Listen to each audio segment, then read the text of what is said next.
souls holy and whole, broken, needing the one, open, body and soul, healer God.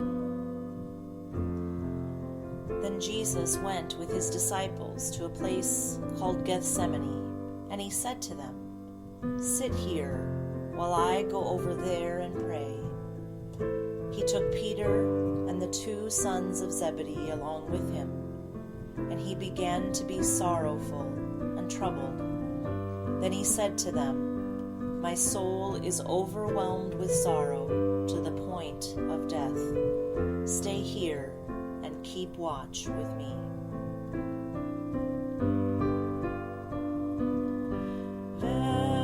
Vessels holy and whole, broken, needing the one, open, body and soul, healer God.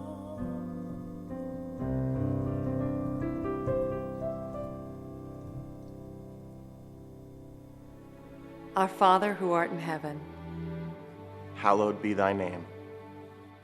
Thy kingdom come, Thy will be done. on earth as it is in heaven. Give us this day our daily bread, And forgive us our debts, As we forgive our debtors. and lead us not into temptation, But deliver us from evil. For thine is the kingdom, the power, and the glory. forever and ever. Amen.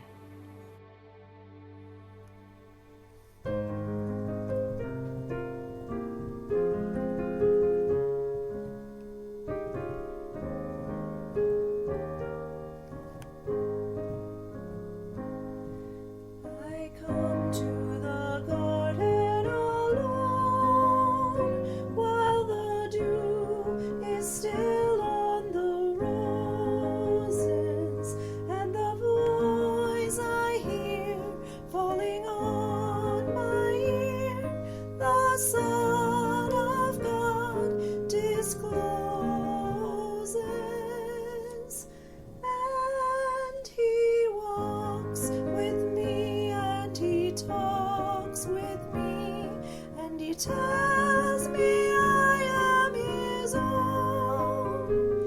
And the joy we share as we tarry there, none other has ever known.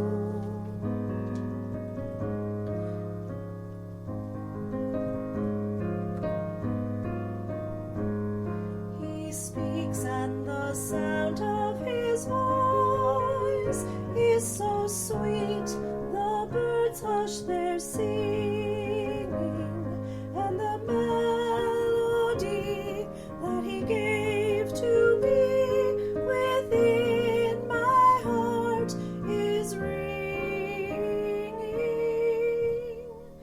And he walks with me, and he talks with me, and he tells me I am his own.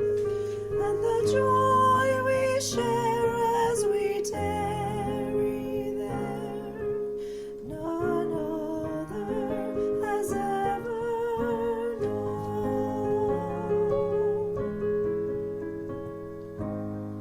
I'd stay in the garden with him, though the night around me be falling. But he bids me go through the voice of woe. His voice to me is calling. And he walks with me, and he talks with me, and he tells me I am his own. And the joy we share as we tarry there, none other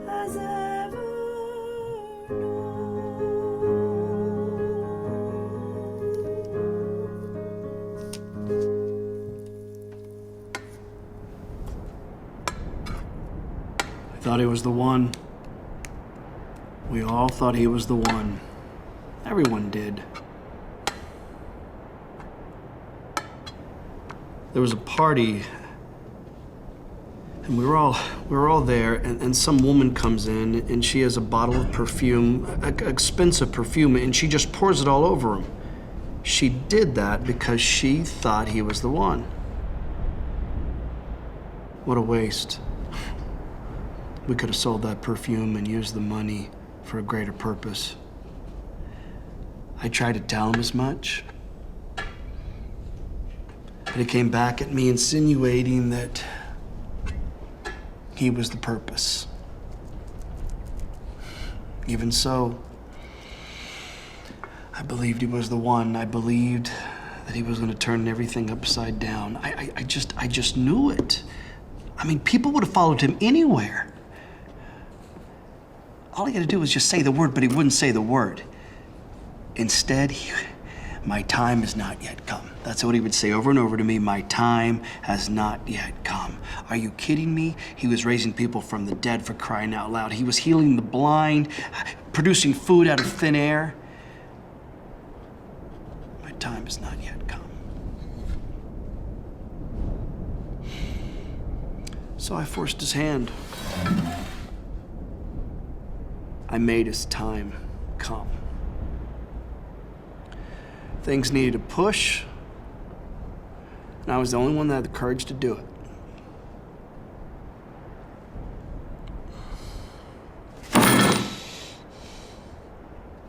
We were all up there eating. We were all up there. He looks across the table to me and he says, "Get on with it."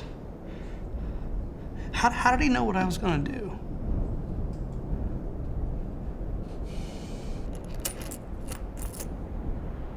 It wasn't about the money. It was not about the money. It's just when you have that kind of power that he has, why wouldn't you leverage it to forward the agenda? People listen to him.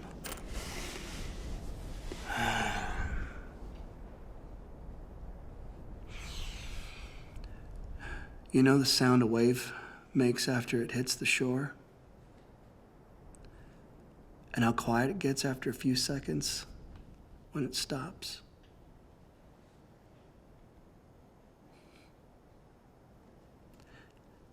That was Jesus. When he spoke, it was like a rolling wave. And the crowds listening, they were the hush at the end of the wave.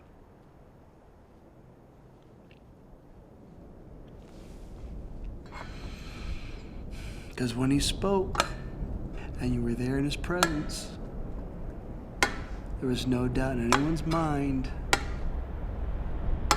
he was the one.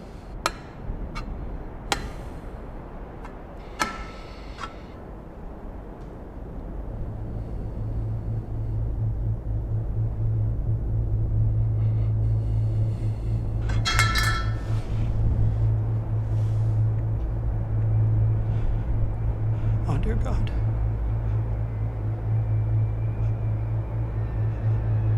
What have I done? What have I done?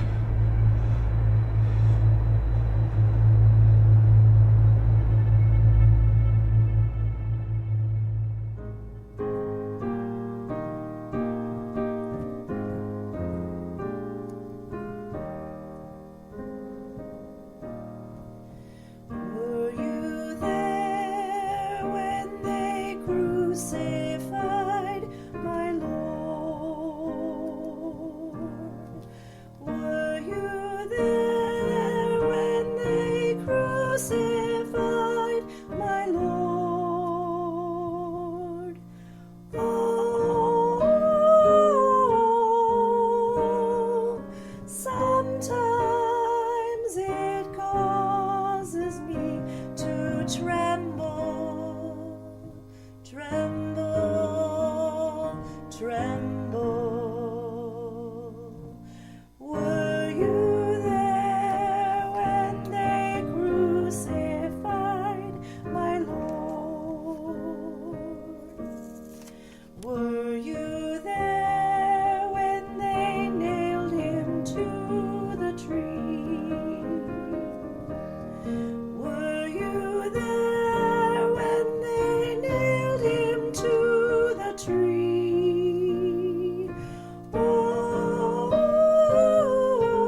tremble, tremble, tremble. Were you there when they laid him in the tomb?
It was Friday afternoon, and Jesus is dead. His brutalized body hanging without life on a cross dropped into a hole in the dirt. His executioners had dug the holes, prepared the place, and done their job with ruthless efficiency. This wasn't how it was supposed to be. The hope of mankind overcome by powers of hell, by the shadow of a grave. We once knew what it was like to rule and reign on the earth. We were made to live in the light, in relationship, in purpose. We were made for more than what we've come to accept as normal. Ever since the garden, Satan and his kingdom have been tightening their grip.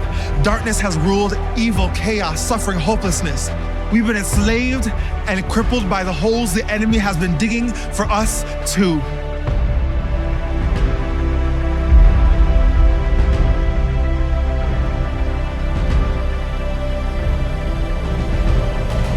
But instead of killing the Messiah, the cross became a catalyst for salvation. The hole that was dug to hold an instrument of shame and death was instead filled with an instrument to bring healing and new life. That's the way God is. Nothing is impossible with him. He's always restoring, always renewing, always able to take what was meant for evil and turn it for good, to take our graves and turn them into gardens. Why? Because he never gave up on his plan. He has never given up on us. He knows what we don't, that you can't have resurrection life without death. Jesus.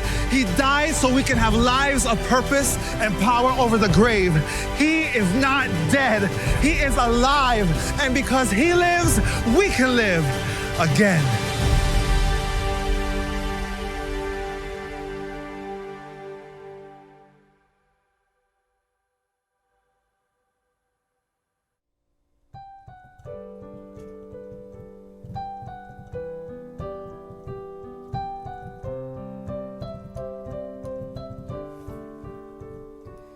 In your